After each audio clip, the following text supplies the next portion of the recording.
Vous êtes-vous déjà arrêté pour réfléchir à l'une des questions les plus évidentes concernant l'histoire d'Adam et Ève? S'ils étaient les deux seuls êtres humains sur la planète, avec qui leurs enfants se sont-ils mariés? La réponse que la plupart des églises donnent est vague, voire embarrassée. Ils se sont mariés entre eux, frères avec sœurs. Mais cela soulève une question encore plus perturbante que personne ne veut vraiment aborder. Si Caïn, Abel et Seth ont épousé leurs sœurs, alors toute l'humanité est née de l'inceste. Et si la Bible est la parole de Dieu, alors Dieu n'a pas seulement permis l'inceste, il l'a planifié, comme le seul moyen de peupler la terre. Mais Spinoza est allé plus loin, beaucoup plus loin. Il n'était pas satisfait de cette réponse superficielle. Il voulait savoir exactement ce que disait le texte hébraïque original et ce qu'il a découvert dans le livre de la Genèse. Au chapitre 5, était tellement troublant que cela a directement contribué à son excommunication en 1656. Spinoza a découvert qu'Adam et Ève n'étaient pas seulement les premiers humains. Selon une lecture attentive de l'hébreu original, ils étaient frères et sœurs, enfants du même père. Et cette découverte change absolument tout sur la façon dont nous comprenons le récit biblique de la création. Mais avant de vous montrer exactement où cela apparaît dans le texte, il faut que vous compreniez comment nous en sommes arrivés là, comment une vérité aussi fondamentale a été cachée pendant des millénaires.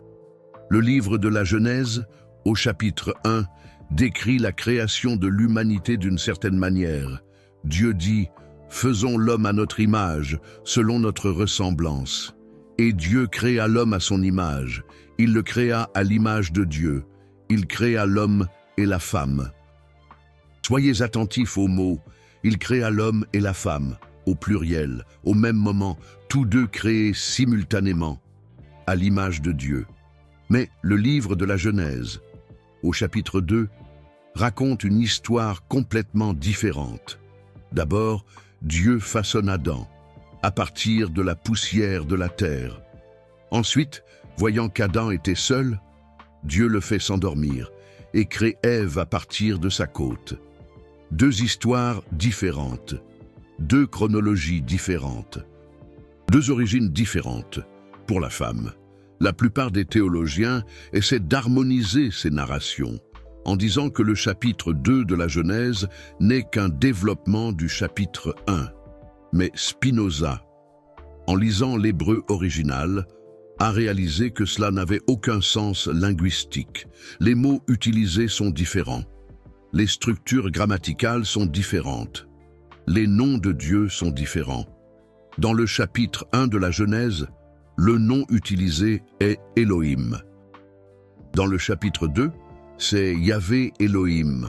Pour Spinoza, cela indiquait clairement qu'il s'agissait de textes d'origine différente, écrits par des auteurs différents, qui ont ensuite été combinés, et c'est là que les choses deviennent vraiment intéressantes.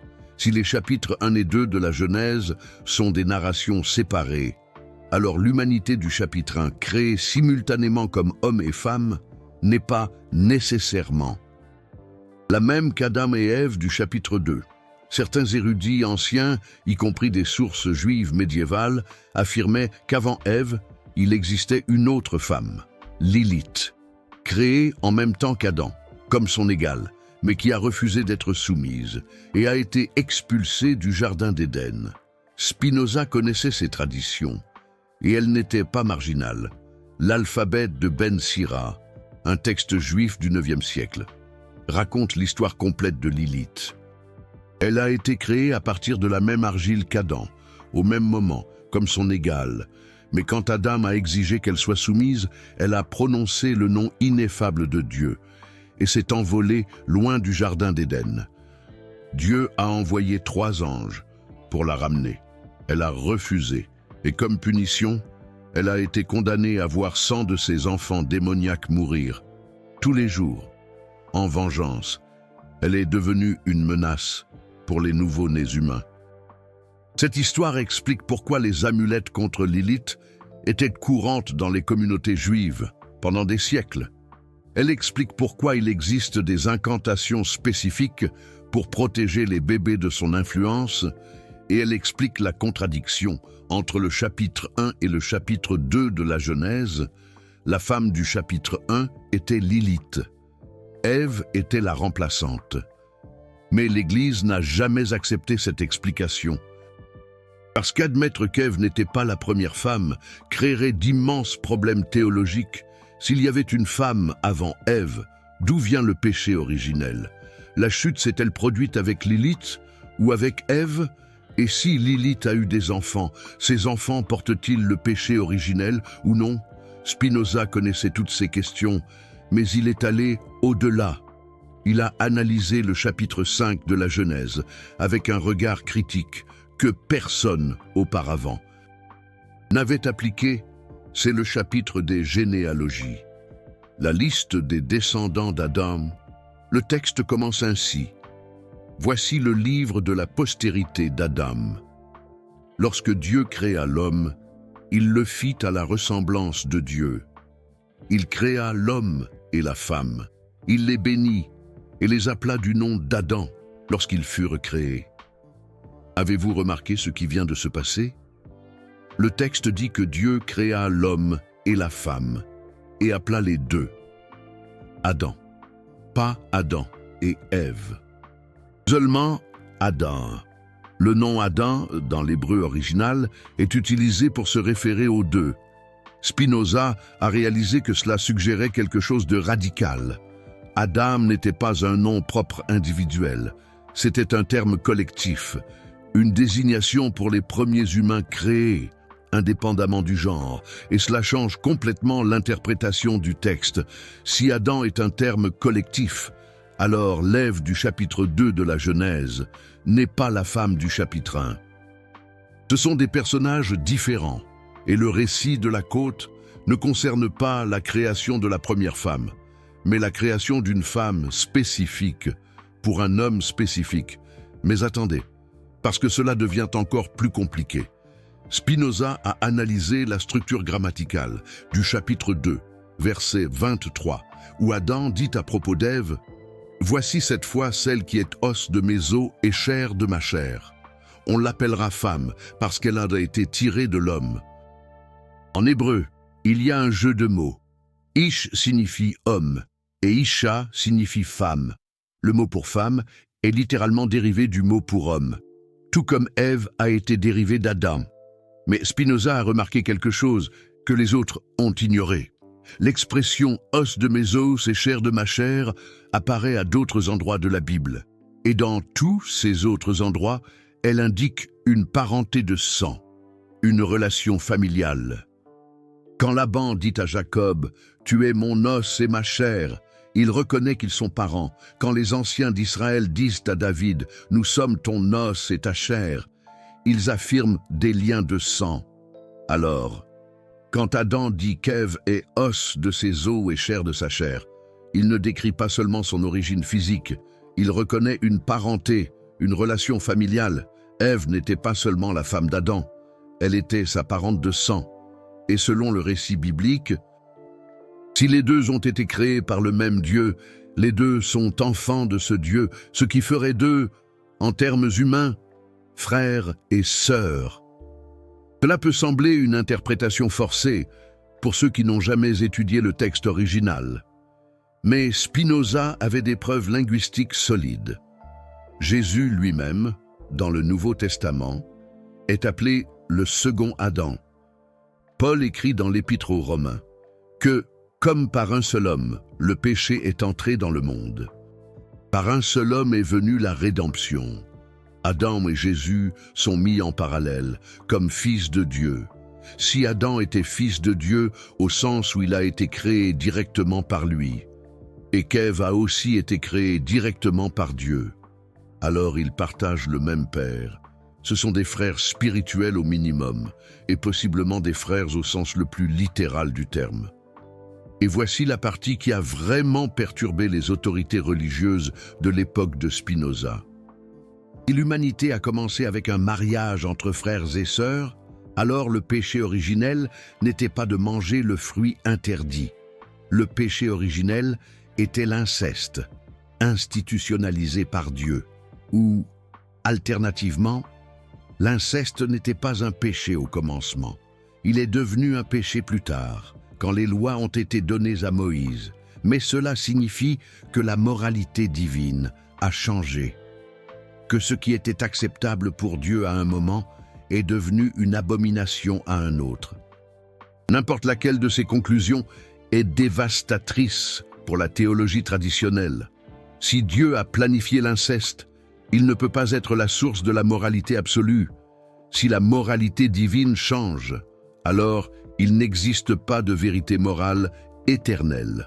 Spinoza pointait une contradiction fondamentale au cœur de la narration biblique. Et les autorités religieuses, tant juives que chrétiennes, ne pouvaient pas permettre à ce type de questionnement de se répandre. Mais la preuve ne s'arrête pas là. Genèse 4 décrit ce qui s'est passé après que Caïn ait tué Abel. Caïn a été expulsé et est allé habiter dans le pays de Nod, à l'orient d'Éden. Et là, le texte dit « Caïn connut sa femme, et elle conçut ». Voici la question que tout étudiant de l'école du dimanche s'est déjà posée. D'où venait cette femme?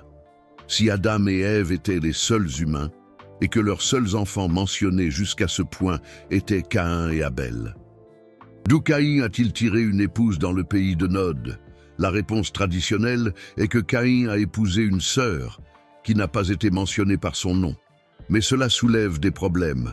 Premièrement, le texte dit que Caïn est allé dans un autre pays, et là il a trouvé sa femme. Il ne dit pas qu'il a emmené une sœur avec lui.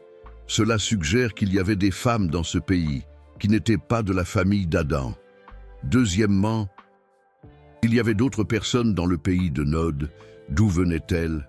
Le texte de Genèse indique que Dieu a créé l'homme et la femme au 6e jour. Peut-être que ce sont les habitants de Nod, une humanité séparée de la lignée d'Adam. Spinoza a considéré sérieusement cette possibilité. Et s'il existait deux créations, une humanité générale dans Genèse 1 et une lignée spéciale, Adam et Ève, dans Genèse 2. Cela expliquerait d'où venait la femme de Caïn. Cela expliquerait les généalogies confuses. Et cela expliquerait pourquoi le texte hébreu semble avoir deux narrations de création différentes. Mais cela signifierait aussi que tous les humains ne descendent pas d'Adam, que la doctrine du péché originel, qui dépend du fait que nous soyons tous descendants d'Adam, ne s'applique pas à toute l'humanité. Vous voyez pourquoi les autorités religieuses étaient si perturbées. Spinoza ne questionnait pas seulement des détails. Il démontait toute la structure théologique, qui dépendait d'une lecture littérale et harmonisée de Genèse.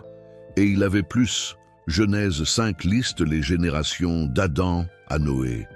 Mais la liste a des problèmes mathématiques.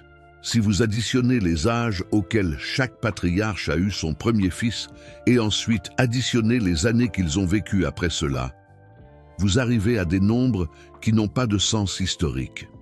Adam aurait vécu jusqu'à l'époque de Lamech, le père de Noé. Mathusalem serait mort l'année du déluge. Les générations se chevauchent de manière qui crée des paradoxes chronologiques. Spinoza a souligné que ces généalogies ne pouvaient pas être historiquement précises. C'étaient des constructions littéraires, conçues pour transmettre des significations symboliques et non des faits biologiques. Et si les généalogies sont symboliques et non littérales, alors toute la base pour calculer l'âge de la Terre à partir de la Bible s'effondre. Les théologiens de l'époque de Spinoza utilisaient ces généalogies pour argumenter que la Terre avait environ 6000 ans. Spinoza montrait que les textes eux-mêmes ne supportaient pas cette conclusion. Mais revenons à la question centrale. Adam et Ève étaient-ils frères et sœurs? La preuve linguistique que Spinoza a réunie suggère fortement que oui. L'expression « os de mes os » indique une parenté de sang. Les deux ont été créés par le même Dieu, ce qui fait d'eux les enfants du même Père. Le nom Adam est utilisé pour les deux dans Genèse 5, suggérant qu'ils étaient de la même catégorie d'êtres. Et même si vous rejetez cette interprétation spécifique, le problème de l'inceste perdure. Si Adam et Ève étaient les seuls humains, leurs enfants se sont nécessairement mariés entre eux, frères avec sœurs. Toute l'humanité est née de cette union. L'Église a essayé de résoudre cela, en argumentant qu'au commencement, le pool génétique était pur, sans mutation. Alors l'inceste ne causerait pas de défaut. Mais ceci est une rationalisation moderne, pas quelque chose que le texte biblique dit. Le texte n'offre aucune justification pour l'inceste, il le présente simplement comme le seul chemin possible pour peupler la terre, et plus tard, dans les lois du Lévitique. Il condamne l'inceste comme une abomination punissable de mort. Spinoza a posé la question évidente. Comment quelque chose peut-il être le plan divin dans Genèse et une abomination dans Lévitique? La réponse qu'il a reçue fut le silence, ou pire, l'excommunication. Parce que quand vous commencez à poser des questions auxquelles la structure théologique ne peut pas répondre, vous devenez une menace, non à Dieu. Dieu ne peut pas être menacé par des questions humaines. Vous devenez une menace aux institutions qui affirment parler au nom de Dieu, et ces institutions réagissent avec toute la force qu'elles ont. Mais laissez-moi vous raconter quelque chose que peu savent sur l'histoire d'Adam et Ève. La tradition juive a une interprétation alternative qui n'est jamais arrivée au christianisme mainstream. Elle apparaît dans le Midrash, dans les commentaires rabbiniques sur la Torah et dans les textes kabbalistiques médiévaux. Selon cette tradition, Adam a été originellement créé comme un être androgyne, homme et femme, en un seul corps. Le mot hébreu utilisé dans Genèse 1, quand il dit que Dieu a créé l'homme à son image, est Adam. Et Adam est un terme neutre qui peut se référer à l'humanité en général, et non à un individu masculin. La création d'Ève, dans cette interprétation, n'était pas la création d'une nouvelle personne. C'était la séparation d'une personne en deux. Dieu n'a pas tiré une côte d'Adam. Le mot hébreu tsela peut signifier côte, mais il peut aussi signifier côté. Dieu a tiré un côté d'Adam, la moitié féminine, et l'a transformé en Ève. Si cette interprétation est correcte, Adam et Ève étaient littéralement la même personne, divisée en deux, ce qui les rendrait non seulement frères et sœurs, mais quelque chose d'encore plus proche, des jumeaux identiques, peut-être, ou deux moitiés d'un tout original. Spinoza connaissait cette interprétation, et elle s'accordait avec son analyse de Genèse 5, où les deux sont appelés Adam. S'ils étaient originellement un être unique, il est logique qu'ils partagent un nom. Mais cette interprétation soulève aussi des questions perturbantes.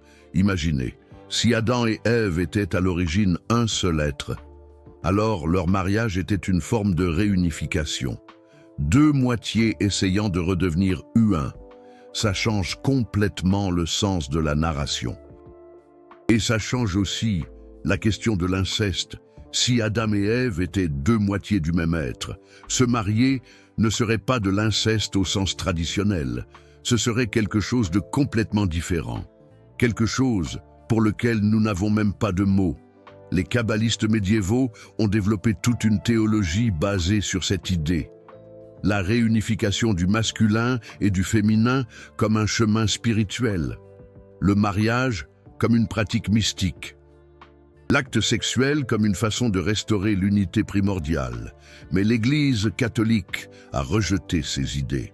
Pour la théologie chrétienne, Adam a été créé en premier, complet en lui-même. Ève était un ajout postérieur, créé pour être son auxiliaire. La hiérarchie des genres est inscrite dans l'ordre même de la création.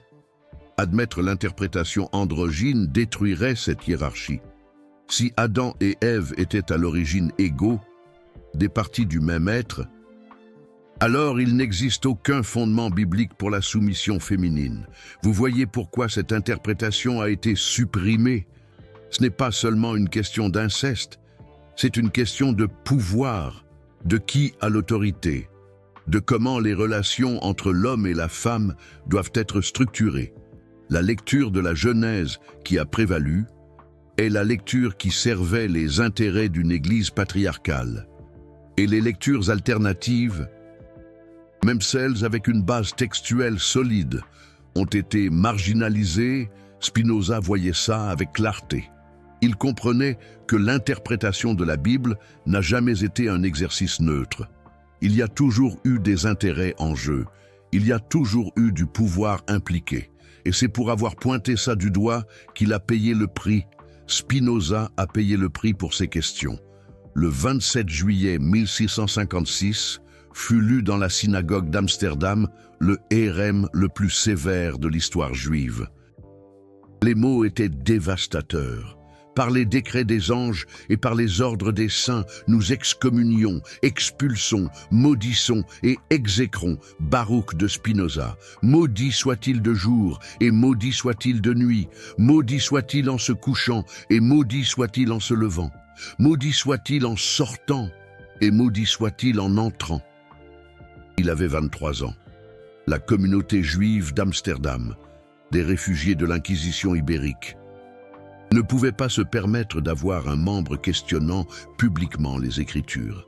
Ils étaient déjà vus avec suspicion par les autorités calvinistes hollandaises. Un hérétique parmi eux pourrait mettre toute la communauté en danger.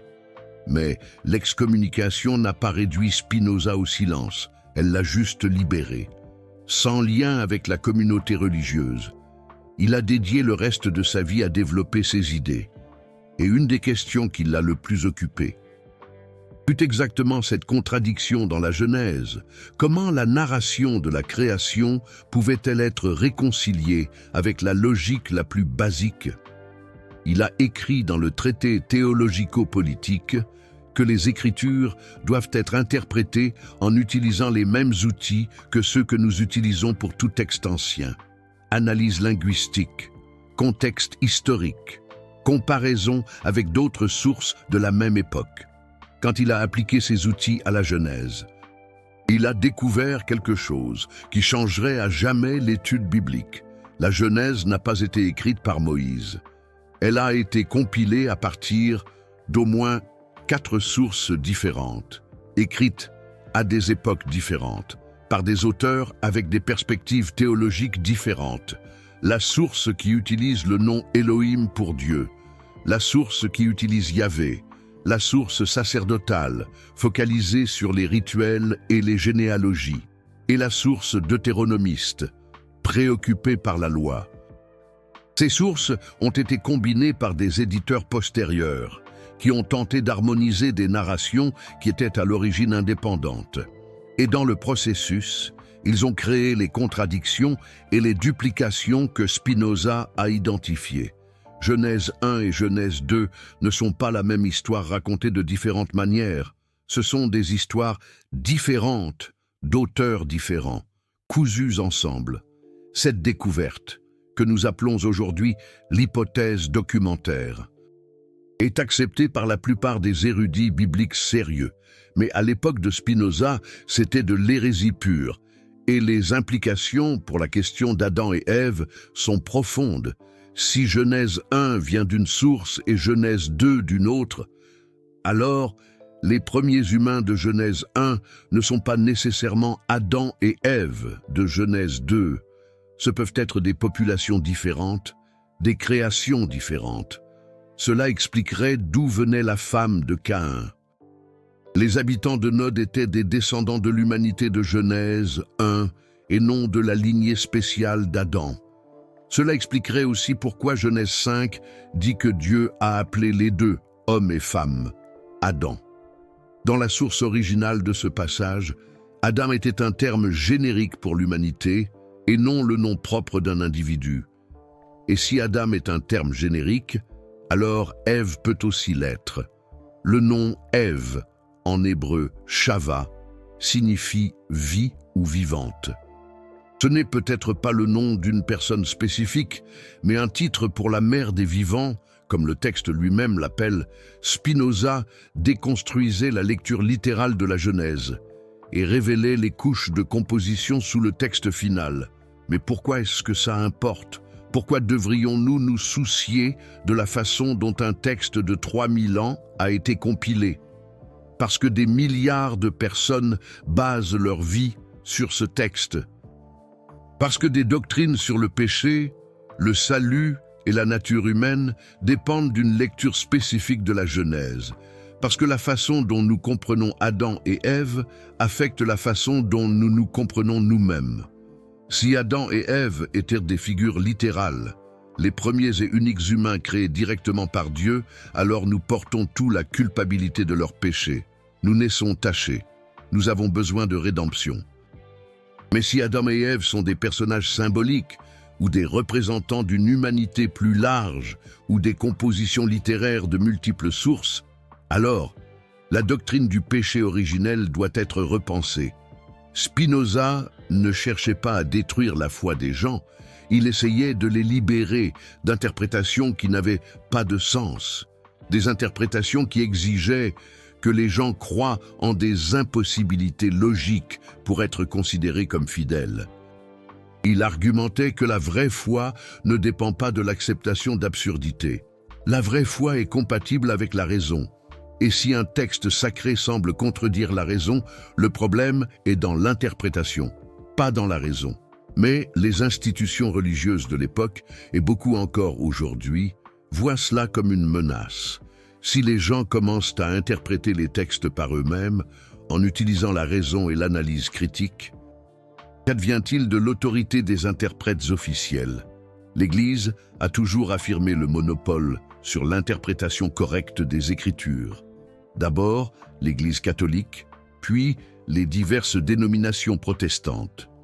Chacune alléguant que sa lecture est la vraie, et toutes les autres sont de l'hérésie.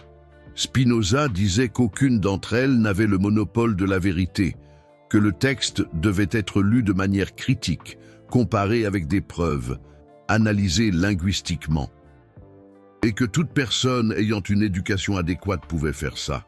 C'était intolérable, et c'est pour cela qu'il a été excommunié, et c'est pour cela que ses œuvres ont été interdites, et c'est pour cela qu'il est mort pauvre, à 44 ans seulement, en polissant des lentilles. Mais ses idées ont survécu. L'hypothèse documentaire qu'il a initiée a été développée par des érudits ultérieurs, Julius Wellhausen, au XIXe siècle, et des dizaines d'universitaires depuis lors. Aujourd'hui, presque tous les départements d'études bibliques dans les universités sérieuses enseignent que le Pentateuque a été compilé à partir de sources multiples. L'analyse critique que Spinoza a défendue est devenue la méthode standard d'études bibliques académiques, pas dans les séminaires conservateurs qui résistent encore, mais dans les institutions de recherche sérieuses. Et la question d'Adam et Ève continue d'être débattue.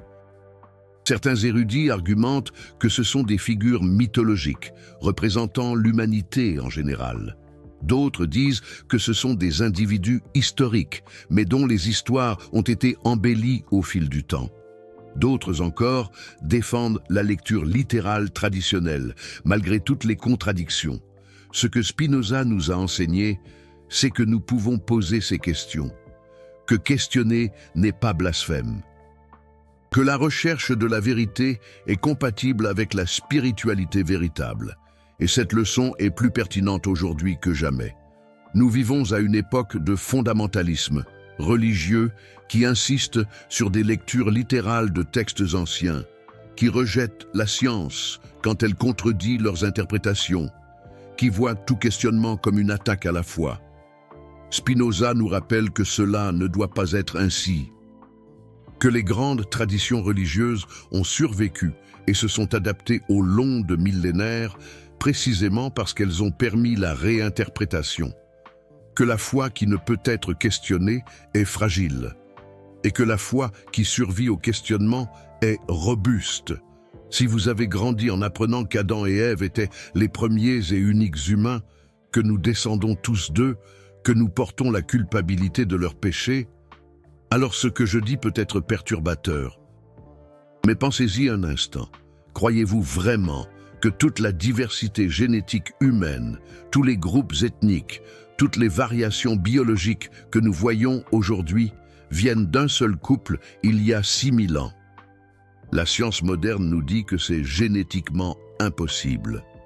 La population humaine ancestrale n'a jamais été inférieure à quelques milliers d'individus.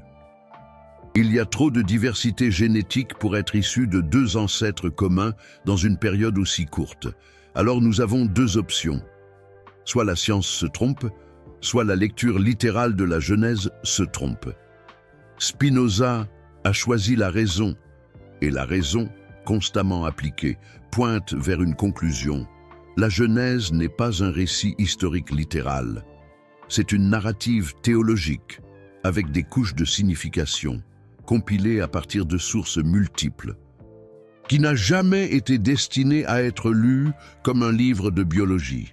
Et cette conclusion n'a pas besoin de détruire votre foi, elle peut en fait l'approfondir. Parce que quand vous arrêtez de traiter la Genèse comme un reportage et commencez à la lire comme de la littérature sacrée, les questions changent.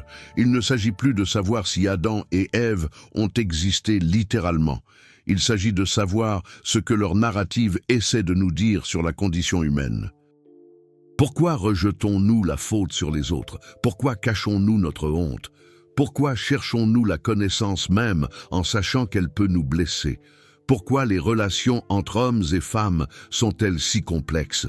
Ce sont les questions que la Genèse pose, et ces questions sont éternelles, indépendamment du fait qu'Adam et Ève aient été des figures historiques ou symboliques. Spinoza a compris cela. Il voyait dans les Écritures une sagesse profonde qui transcendait la littéralité, une sagesse qui ne pouvait être accédée que lorsque nous arrêtions d'insister sur des lectures que la raison ne pouvait pas accepter. Si vous êtes arrivé jusqu'ici, je veux que vous fassiez quelque chose. Ce type d'analyse critique est systématiquement découragé. Les églises ne veulent pas que leurs membres posent ces questions. Les séminaires conservateurs enseignent à leurs étudiants à défendre la littéralité à tout prix. Il y a une industrie entière dédiée à protéger les interprétations traditionnelles de tout questionnement.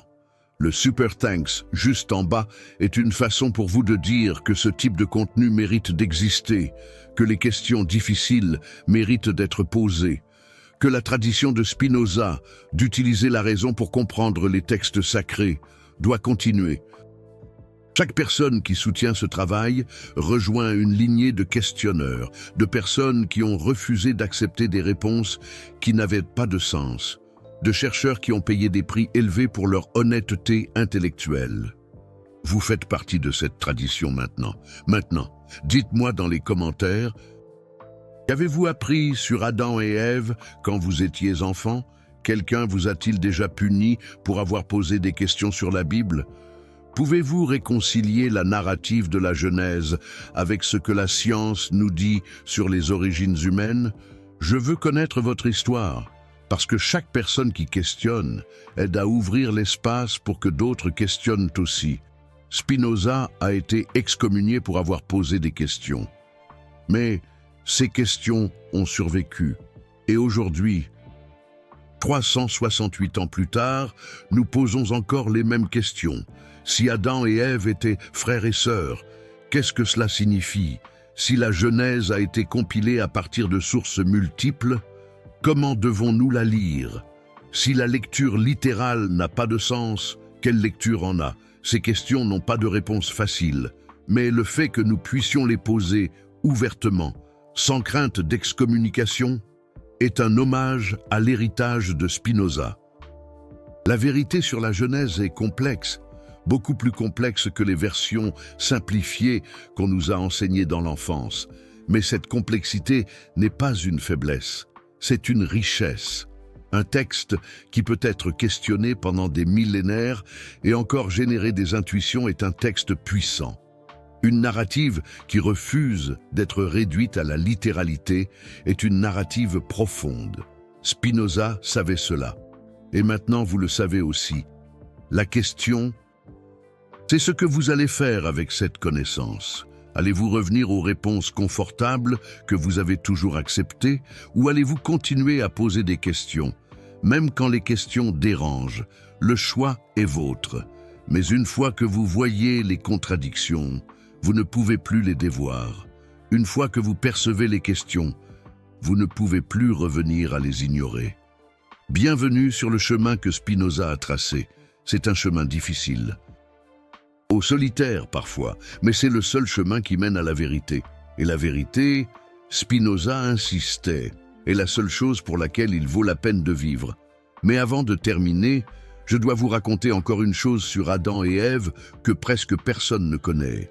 En 1945, près de la ville égyptienne de Nag Hammadi, ont été découverts 52 textes anciens enterrés dans des jarres de céramique.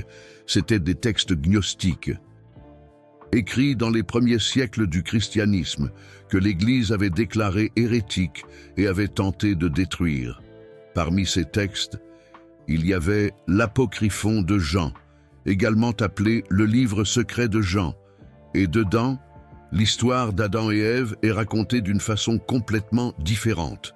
Selon ce texte, le Dieu qui a créé Adam n'était pas le Dieu suprême. Il était un démiurge, un créateur inférieur, arrogant et ignorant. Ce démiurge a créé Adam comme une façon d'emprisonner des étincelles divines dans des corps matériels. Ève, dans cette version, n'a pas été créée à partir du corps d'Adam. Elle était une manifestation de Sophia, la sagesse divine, qui est descendue pour réveiller Adam de son ignorance. Le serpent de l'Éden n'était pas le mal. C'était un messager de la vérité, essayant de libérer l'humanité du contrôle du démiurge. Si cette version est correcte, toute la théologie chrétienne traditionnelle est inversée. Le Dieu de l'Ancien Testament serait le vilain. Le serpent serait l'héroïne. Et manger du fruit de la connaissance serait un acte de libération, pas de péché. Spinoza ne connaissait pas les textes de Nag Hammadi, qui ne seraient découverts que 300 ans après sa mort. Mais il est arrivé à des conclusions surprenantement similaires par des chemins différents. Il argumentait que le Dieu décrit dans l'Ancien Testament était une projection humaine, que les narrations bibliques reflétaient la mentalité de leurs auteurs humains, pas la nature d'une divinité suprême, que lire la Bible comme une révélation littérale était une erreur fondamentale. Les gnostiques de Nag Hammadi et Spinoza sont arrivés à la même conclusion par des chemins différents. L'histoire d'Adam et Ève n'est pas ce qu'on nous a enseigné. Il y a des couches de signification cachées, il y a des versions alternatives qui ont été supprimées, il y a des vérités qui ont coûté des vies pour être préservées. Et ces vérités sont finalement en train d'émerger. La découverte de Nag Hammadi en 1945, la découverte des manuscrits de la mer morte en 1947, la publication d'études académiques qui étaient auparavant restreintes à des cercles spécialisés. La démocratisation du savoir par Internet. Nous vivons une époque de révélation. Des informations qui ont été gardées pendant des millénaires sont en train de devenir accessibles. Des interprétations qui ont été supprimées sont en train de ressurgir. Des questions qui étaient interdites sont en train d'être posées ouvertement. Et vous, en regardant cette vidéo, vous faites partie de cette transformation. Spinoza a été excommunié pour avoir posé des questions, mais ces questions ont préparé le chemin pour que d'autres puissent en poser sans crainte. Chaque génération qui questionne élargit l'espace pour que la prochaine génération questionne encore plus. La vérité sur Adam et Ève est encore en train d'être révélée. Nouvelles découvertes archéologiques, nouvelles analyses linguistiques, nouvelles traductions de textes anciens. À chaque décennie, nous en savons plus que la génération précédente. Et cela ne devrait pas menacer votre foi. Cela devrait la renforcer. Parce qu'une foi qui a besoin d'ignorance pour survivre n'est pas une foi, c'est de la peur. Une foi qui cherche la vérité, même quand la vérité est inconfortable, est la seule foi qui mérite ce nom. Spinoza a vécu cette foi et il est mort pour elle. Maintenant, la question est de savoir si vous allez la vivre aussi. La réponse, comme toujours, est entre vos mains. Spinoza a fait son choix il y a 368 ans. Il a choisi la vérité plutôt que le confort, la raison plutôt que la tradition, la liberté plutôt que l'acceptation. Et vous, qu'est-ce que vous choisissez ?